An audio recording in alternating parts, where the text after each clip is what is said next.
Hello and welcome to the Bowlers Union Ashes wrap up. This is the end of day two. And I'm not going to lie, Keith, I'm a bit depressed, to be honest. I've been watching it sort of on and off at a cricket club actually this morning. It's just bleak. I really want England to do well, and I feel like they just keep messing it up. I understand your pain, but they're living by the sword and dying by the sword. Um, it is frustrating. I'd be frustrated as a bowler in that team, to be honest with you. I know we are the bowlers union, so we do have a thing against batters, but I would be pretty pissed off the fact that I mean 3-3-4 looks all right, but it only Yes, looks all agree. right. But it looks all right because the first test finished in 2 days. Yeah. Do you know what I mean? So like you've won the toss, batted. I'm expecting you to actually come out on top first innings, but it's not looking great. Obviously, only six down and 40 ahead, basically. Yeah. So as you said, what did England finish play? They finished play last night. 320 3-2-5. odd. Yeah, something like that. So anyway, they end up out for 3-3-4. Although interestingly, reflecting on it, should they potentially have gambled and declared and had a bowl at them with a new ball under lights for half an hour, 45 minutes? That's some of the chat that's been going around um, on the mainstream kind of media, tactically anyway. And I understand that's difficult with Joe Root in and going well, but it does seem like bowling with a new ball under lights is essentially the hack to getting poles on this pitch. If you can get yourself in that scenario. But anyway, yeah, Australia have finished the day 378 for six, and to be honest, they got a lead of 40 odd. Um, it looks it does look a bit worrying. To be honest, I agree with you. It seems like on the face of it, 334 or whatever. You're like, you know what, that's okay. England can maybe do some work, but they didn't bowl their best today. I don't know how much you saw, um, but they've dropped five chances as well, which is yeah. Imagine you need 20 wickets normally to win a test. We'll just add an extra five just to spice it up a bit. Obviously, no one means to drop catches, obviously, but it really doesn't help a bowler's kind of motivation when they keep No, seeing catches go down. no, totally. Well, actually, straight off the bat, Smith dropped. He dropped head early on, like an Archer bowled a really nice delivery, genuine edge, and it got quite big on Smith. So I'm not saying it's an easy catch, but when you're bowling, you don't expect straightforward-ish catches to be dropped by your keeper, do you? That's really deflating. And I think head nicking him off relatively early would have been just a huge boost. Let's crack on, let's get into him. Duckett dropped a couple. One was obviously Carey, who's now not out still. That was quite simple. Nessa has just been dropped by Carr. It's like really simple catch at the end of the day, and it's like, oh my god, really, really frustrating stuff. Um, Obviously, focusing on the Australian batting though, Weatherald, fair play. He got himself a near enough a Yeah. runnable 70 odd. Labuschagne and Smith just cracked on and did their thing, both posting 65 and 61. But I want to go through the Aussie scores, right? Because I mentioned yesterday about four England players getting ducks. They just get in, play loose shots, and get out straight away, right? The Aussie scorecard is this: Head 33, Weatherald 72, Labuschagne 65, Smith 61, Green 45, Carey 46, Inglis 23, Nessa not out 16. They've all got in. They've all got starts. Like, there's something in that, right? They're actually valuing their wicket early and they're actually trying to give themselves a chance. Whereas we Yeah. go out, like you say, live by the sword, die by it.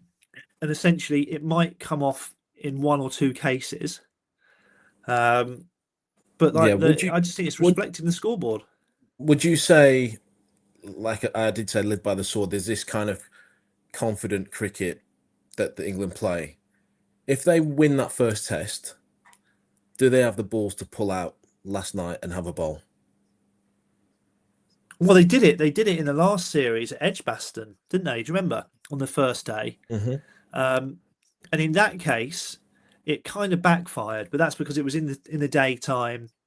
Ultimately, that game was going to start spinning at Edgbaston toward the back end. Whereas in this scenario, you don't have to worry about that. Really, all you have to worry about is using a new ball under lights. So this was the time to do something funky like that. And actually, I'll be honest, I didn't Yeah. back Archer to get that 30 odd. I feel like his batting's probably gone downhill a little bit recently. So this was a good time to try and do something like that. But you're right, yeah. If you haven't got the game in the bank at Perth, it does make you perhaps hesitate. I don't know. It's just frustrating. And like you touched on it there as a bowler, it's tough if you only ever bat for 70 overs to then keep coming back out and bowling. Like physically, it wears you down. Yeah. And I feel like that's going to start coming into play as well. Do you know what I mean? We only batted Yeah. 73 It's only, overs or something. it's only a matter of time. It's only a matter of time until that kind of hits the bowlers a bit more. I know they'll keep rotating, and they can try to stay positive, but it eventually does kind of hit you, I think. As a bowler, if you having opportunities not taken, and you'll look at your figures as well, and then you might get rested, and you're thinking, I'm walking away from this last test match or last few test matches with 3 or 4 wickets shy of what I should have. Then people start talking about your figures up at the tour and everything else. It can start to play on you quite a bit. Yeah. I mean, am I just reacting to the results here? But I feel like this style of playing with the bat is, I feel like leaving people with a bit of unfulfilled potential to a degree. It's so volatile. Like you just miss opportunities to capitalize on situations where you can actually put a stranglehold on the game. Obviously, we definitely saw that in the first test. We kind of did we see it in this test? We haven't really. I'm trying to think if there's an example. We haven't really had a chance to grab the game from a winning perspective in this one, is what I would Yeah. say. But we have had the opportunity to try and sort of grind out a tough spell. I don't know. I don't know. It's just really frustrating, mate, to be Do you know totally what? honest. Do you know what the batting feels like for me? If you go to a very high end Michelin star restaurant, the presentation looks beautiful, but you're always left hungry, aren't you? At the end, you still want a good feast. Right. Yeah. I Yeah. feel I feel hungry for runs, and I'm not getting them. I'm seeing some beautiful shots, but yeah, I'm not getting the runs that I want, basically. Yeah. You want a bit more. Yeah. Look, that's fair. That's fair. What it does leave me wondering, in all seriousness, looking at the game state right now, I feel like we're going to lose this game. I'll be honest, right? Australia, I think, are probably at this point going to get a lead of at least 100, and then they're going to, get into us again, and we're going to play the same way. Probably get between 250 and 300, and they're going to knock them off. The only thing that saves us is the potential that in some weird event we bowl with a newish ball at them on day 4 and Jofra goes crazy. That's the only way we win, I think, from here, if I'm being really honest. So then you're 2-0 down. And I just feel like the whole emphasis of this Bazball era, so to speak, and all of the stuff that they've done has been geared towards this series, and you fucked it up in the first 2 tests.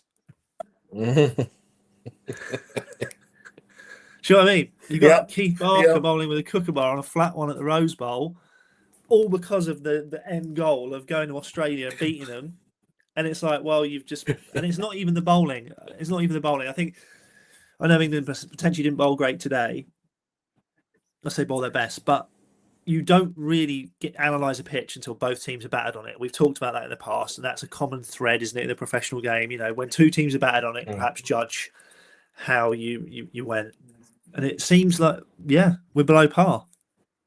Like, I know there's the odd sign of a bit of uneven, but if you apply yourself, you can score runs out there, and that's clearly reflected because Australia are, what are they, 3, 7, 8 for 6, at the end of the day, and every batter's got to start. So it's clearly a wicket you can get in on and score. So yeah, that's my little rant there. I mean, how do you see the future of this team if we go 2-0 down? It's not looking good because I feel like the rumblings of a 5-0 whitewash will be starting to be murmured throughout Australia. Because you've got to remember there's 2 players still to come back here, 2 key bowlers for them as well. So we're getting that, aren't we? That's I mean, you could get to that, mate. This Stuart Broad's words. This is the worst Aussie team in 10 years. yeah, and he's probably right. He's probably correct as well. yeah. Like genuinely, it is legitimately the best chance we've had to win there. In all honesty, and what I'd say is the women went there last winter, didn't they? And they suffered a bit, and as a result, big overhaul. Coaches gone, all sorts.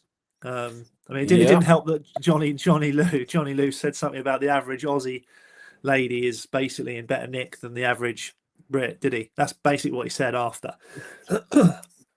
Which isn't yeah, that's not great. Especially when you're in charge of it all. Yeah, So, yeah. It doesn't sit well.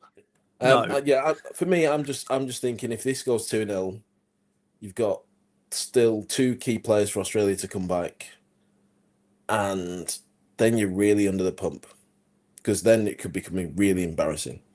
And a lot of this, I know we're the Bowlers Union, Chris, but a lot of this comes down to the batting of not scoring enough runs or giving. It's easy. It's very easy to go. We're not scoring enough runs. The bowlers don't get enough time on the feet, off the feet. Yeah, you like. I think it was either Finn or Broad talking about having cut back for hours. Or it was Broad saying him and Anderson were able to go to sleep and feel a bit refreshed to come back and bowl when they need to. You can't even nod off, mate. If you're a bowler in this team, you are gambling. If you're Jofra, you think I can have a little hour. No, you can't, mate. You need to stay on it. Yeah, no, you know what though? It's all of that. It all matters. In the longer form of the game, all of that adds up 100%. And I wondered if I would sound like just a bowler here with this chat, but it does feel like that to me. And I'm not asking for a lot. As a general rule, I really rate and believe in a positive approach. I think batters that put pressure on bowlers, they're way harder to bowl at. That is a fact. However, there is still good and bad options. That's my kind of point. And there's still every now and again a scenario where it's like, you know what, a leave there's good. So like Harry Brook nicking off to Stark in that tiny window where Stark being their best bowlers come back on, and you're like, Harry, just let you know, not see Stark off, because I appreciate they're never going to think like that, and they shouldn't. They're world-class batters who want to score, but equally you can reduce the risk you take against Stark. Do you know what I mean? You can pick him off if he gives you a cut or whatever, but you don't have to play a big booming drive. It's that. Well, it's that. Yeah, that was mentioned actually. Broad mentioned it about just having a little bit more of an be more switched on about the game situation, which he was saying, Stark comes back into the attack. Very early, you go after him, you nick off, you expose your captain who's clearly struggled against Stark. And there's nothing better than getting a wicket early on in your spell, is there? Oh, yeah, totally. It settles you so much. And to have him expose Stokes to that, I know Stark didn't get him out in the end, but it just adds unnecessary pressure to the next batsman in. Like, you got to look after your teammates the best you can. You got to deal with the situation you're in, but he's got to walk off being quite frustrated there, I think. Yeah. Yeah. And you know what? I will, on a positive side, well, not positive this side, but I can see in Stokes how hard he's trying. So like he really dug in yesterday in that period. So he knows Stark's a tough matchup for him. He really worked hard with Root, and it was a real shame that he got run out, because I feel like you can see the application from him with both bat and ball actually, and it's all over his face. But can he not say something? I'd be really interested to be in the dressing room and know exactly what is said, because it seems to me they've really shut off from, fair enough, I get it, from the media and stuff like that, and potentially even peers, older players who've got great knowledge. They've just blocked it all out and gone, we are basically going to swing from our tits. We're going to swing our tits off with it. Mhm. And they're better than that. That's the point. If they weren't very good, I'd probably rate the strategy more. Mm. Because it's like you may as well try it. Do you know what I mean? A Yeah. little bit like being a bit gung ho in the FA Cup in the third round. If you're playing a Mm. Man City and you're like a little side, what you're not going to kind of. There's no way you win the game by hanging on, so you might as well be aggressive. But England have got the ability to actually just play and win. Yeah. I almost feel like if let's say batting wise, they're 100% committed normally, their level, their standard of cricket, they've got to where they are 100% committed in what they do. It feels like they're trying to push an extra 30-40% out of their limits to be over positive. And actually, it's having a real bad effect on them personally. Yeah. Because I know, obviously, Root's got loads of runs there, but you take even if you cut his runs down to half that, Yeah. it's not great. You look at the rest, like you said, there's 4 ducks in there. And then you're walking away going, Crawley and him score runs. Everyone else pretty much has not done well enough. Yeah. Thank God for Crawley, some player, that bloke. What I'd say as well, right, and this is to rub salt in to all of that. England play that way. Their run rate was 4.3. Australia, who seemingly played more solidly, took better options, and were more calculated, their run rate was 5.1. So Australia actually scored quicker than England. And it's because they're using their heads. They're playing. They're taking the better options, and they're not trying to do it from ball one. Hence, England have 4 blokes get ducks. Yeah, you know what I mean. It's like Christ, man. Do you think that England go too quick to the short ball at times? Well, this is a great shot. So that's what the mainstream media are saying. The answer is, I admire that when they go to it, their commitment to it. So when they decide to go short, it's like we're doing it properly. I respect that, but I do think they go a bit quicker, a bit too quick at it. Yeah, just a fraction, to be honest. But I admire that when they do, they're all in. Yeah. Do you think that then? Obviously, you've mentioned it there. Personally, I think they do. I think there's a phase of this. It's a little bit like the batting. Let's go over the top. Let's really go aggressive. But actually, sometimes you've just got to hold your length for a little bit longer. Just be a bit more persistent of just hitting a good area, trying to channel the ball in the right channel and everything else before you just opt for that, because you might get 1 or 2 top edges. But then when you go in at 5 and a bit and over or whatever, and they're 40 ahead, your plan looks shit. Yeah, agree. I mean, and there's definitely someone like Jofra. I love watching him just bowl normally because of his pace and the way he operates. If he goes exclusively short, don't get me wrong, I'm not saying I'd want to face this by any stretch, but he's quick enough that actually batters will make mistakes off his length balls where do you know what I mean? They are not moving that well because he's at high pace.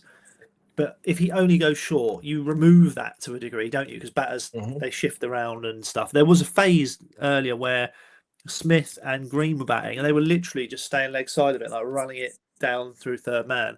And I think almost half the Aussie score was through third man, where they were literally just guiding it away. And you're like, eek. A bit predictable. And actually, Cast, in the end, he did bowl a Yorker at Green and he got a wicket from it. So, is the answer. I do think they do.